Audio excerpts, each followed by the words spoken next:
Good evening and welcome back to Sports Talk ATL. I am Chase Earl, joined by Alex Lord. LSU Jacket stays on until the Atlanta Braves, the LSU Tigers win the College World Series. But the Braves finally got a sweep. I can't even remember the last time. Do they have another sweep this series? I'm sure someone tweeted it out.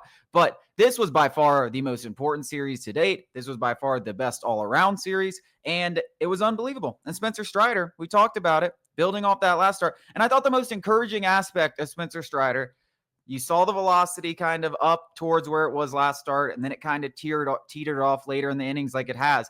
But you know what? It didn't affect him. Those last 3 innings, he only gave up 1 walk. He didn't give up a hit, and he had 6 of his 8 strikeouts.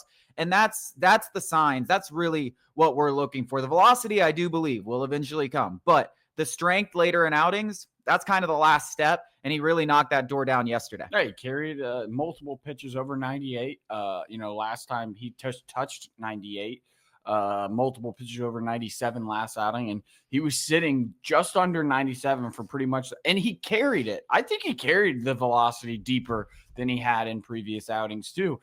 And he's that final piece of the puzzle that could be the best rotation in baseball in terms of 1, 2, 3 that, you see and you think, if we can get in, if we can have our horses lined up, and if somebody can just get hot at the right time, we could have one of the most miraculous little postseason runs after one of the most frustrating seasons. I mean, at least the first half I have ever sat through in any sport. The Mets fans have to be kicking themselves because they quite literally could have drowned. They had this team dead to rights with Marcell Ozuna, and we all felt it. And we talked about it the day after how frustrating that game, and it was the same old Braves. If Marcell Ozuna doesn't hit that double, I don't know how this series goes. I don't know if the Braves even win one of those games. I think that totally changed the vibes in the clubhouse. Like, they had us. Like, they had foot on neck and the curbs right there. They're about to curb stomp us.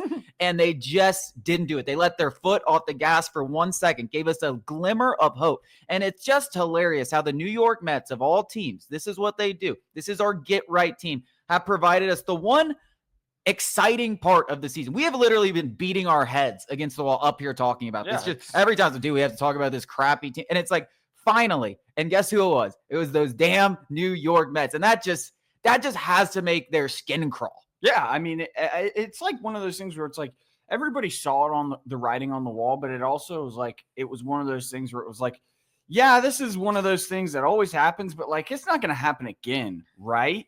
And then it happened. And now, guess what? What are we, 10 games back? Never come back from 10 games in June before, right? It just feels like it can't happen again, right? I don't know. Well, I mean, this is one of those things, like I said yesterday, momentum is a hell of a drug, and especially in baseball, we weren't losing 6-3 and 10-6. We were losing one-run game after one-run game in excruciating fashion on one pitch and one hit or one strikeout and one missed play and one bad call. Like, everything was just this way, that way, just barely. And now it's on our side. The momentum is on our side. The snowball is rolling.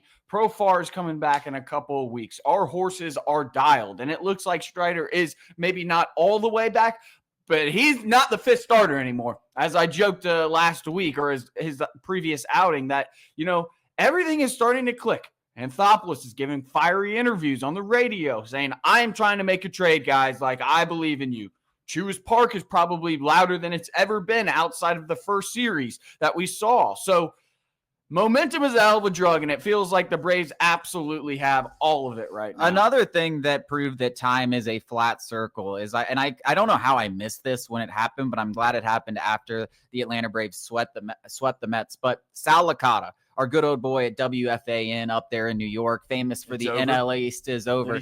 He tweeted out, I swear to God, I couldn't believe my eyes when I saw it this morning. I was like, no way he said this 3 days ago. He said, I'm not scared at all. We're about to put our foots on their necks and kill them once and for all. And said, we're going to kill them once and for all. And I was like, this has to be AI. I'm on Facebook. And then I go to Twitter. I'm like, oh my God, it's real. Like, he actually said this. I'm surprised that it hasn't gotten more traction. I don't know if WFAN just doesn't have a very good Twitter following, but it only had like 1 retweet and 4 likes. Don't worry, I quote tweeted it. You Braves fans, grenade. Yeah, you Braves fans, yeah, Ronald Acuna, yeah, you Braves fans, go check that out. But I think the highlight of this entire series is those three horses. And you mentioned Spencer Strider and him kind of becoming that horse again. We knew about Sale and Schwellenbach, but it's exactly reason why you should never, the Braves should never. And I know if things got way worse, it was possible that they were going to sell. But with those guys pitching like that, not only do they need to buy or not sell, they need to go all in. Like, you need to actively try to fix all of these holes to the best of your abilities, whether that's going and getting a Bo Bichette, whether that's getting an all-star closer. Because I'm telling you, if the Mets have the second best record in the team, that team sucks. That team was garbage. They're starting pitching, and they can say, oh, well, we don't have healthy. Guess what? We lost A.J. Smith-Shawver and Ronaldo Lopez for the year. Look at our starting pitcher. It's just fine. And if they, God forbid, one of their actual starters gets injured, that team sucks. And the Dodgers, entire team's on the IL. Like, there are good teams in the National League. Nobody's, like, unbeatable. Like, the Atlanta Braves, with those three guys, get into the series healthy and don't have to pitch A.J. Smith-Shawver, rookie A.J. Smith-Shawver in game one. They're a dangerous, dangerous team that will probably be favored in every single one of those games that they have one of those horses pitching, which is basically your entire playoff. Like, nobody scares me if they get in with those three guys on the mound. And this is, with Soto, who has caught in a lot of flack. Soto is still unbelievable. Pete Alonso is an MVP candidate. Lindor has also been unbelievable. Like, their stars are playing up to, what everybody is expecting of them. Ours aren't. Matt Olson and Acuna are obviously, living up to their billing. They've single-handedly or double-handedly, however you say it, have carried this Braves often.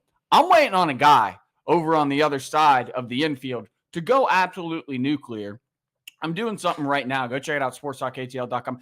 Austin Riley, a couple of trade pieces, Profar. Austin Riley is the final piece of the puzzle that we see come together and we go, oh my God, we could actually win a World Series. This guy has a 955 OPS in July across his entire career, which includes one of those first early seasons where he was just not good, straight up not good. That is unbelievable. So these last 3 seasons or 4 seasons, you want to exclude those. I don't know how to do that. I'm not smart enough. He's got an OPS over 1,000 easily in July. That happens. Watch out. It's got to happen, too. Austin Riley might not finish the season with his best numbers of his career or anything like that, but it's going to happen. Like, he is way too damn good. I mean, we talk about the back of the baseball cards. It's not like an Ozzie Albies or Michael Harris situation where you're like, he's lost at the plate or Ozzie Albies looks a little weak. And sorry to say that about Ozzie because he has pitched so well, but it is going to happen at some point. And frankly, I don't really care when it happens because it would be best if it happened in October. Yeah, get Matt Olson and Austin Riley to have one of those things at the same time and see if the Atlanta Braves lose a baseball game because it'll be damn near impossible. Yeah, we'll score 3 runs every single inning in the top of the first or the bottom of the first. Whenever we're batting, Acuna will get on or he'll hit a solo home run. He'll either walk or hit a scorching 115-mile-an-hour double or single. That's usually his specialty. Matt Olson will probably walk or hit his own bomb, and then right behind him, Riley, another solo. I mean, that is the final piece of the puzzle. And it's not like Riley has been bad by any means. His OPS is still 10% above league average, but that's not what we expect. No. That's not what Austin Riley expects. He would tell you that he has to be better. And I think that this stretch, like I said, momentum is a hell of a drug.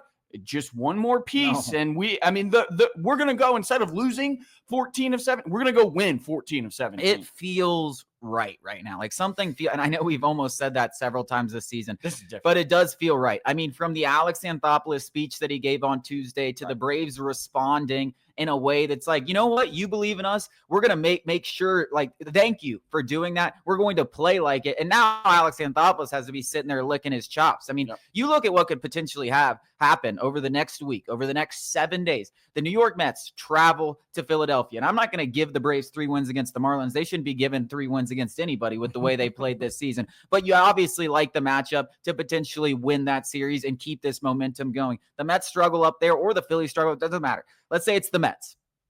You get a 4-game series with your horses back on the mound. I mean, this could be the quickest collapse. It has the potential to be if the Mets struggle in Philadelphia and then come back with the back end of their rotation against our best guys, it's not ridiculous to say this thing's down to 5 games, 4 games in an instant, which would be insane. I mean, if you're a Mets fan, they all have it in the back of their minds, just like we're talking about it positively. They're negatively like, oh crap. Like, we better take care of business in Philly and stop the bleeding, because if we continue this bleeding coming into New York and those guys come in, we're going to piss ourselves. Yeah, I mean, a week ago or whenever we played the Rockies, we had a 80% chance of not making the playoffs. 80% chance. It's down to like closer to 50 now. One series, a couple of series, and that is how quick things can change. And then, dude, you're like, you made up a ton of ground on the wild card too. Like, I think they're still 5.5 out of the Padres, because I believe they won, and which was a wild game, by the way. That rivalry, that's what I want. Like, that's what I want between the Mets and the Braves. Like, and I don't want anyone to get hurt. Have a bunch of nice guys. I don't want to get hurt, but like, it's better than, like, remember where they were hugging on the field at the end of last season when they both made the playoffs? Nah, like, I want, animosity. That is the best rivalry, one of the best rivalries in sports going right now. We're going to talk about the NBA Finals coming up after the break.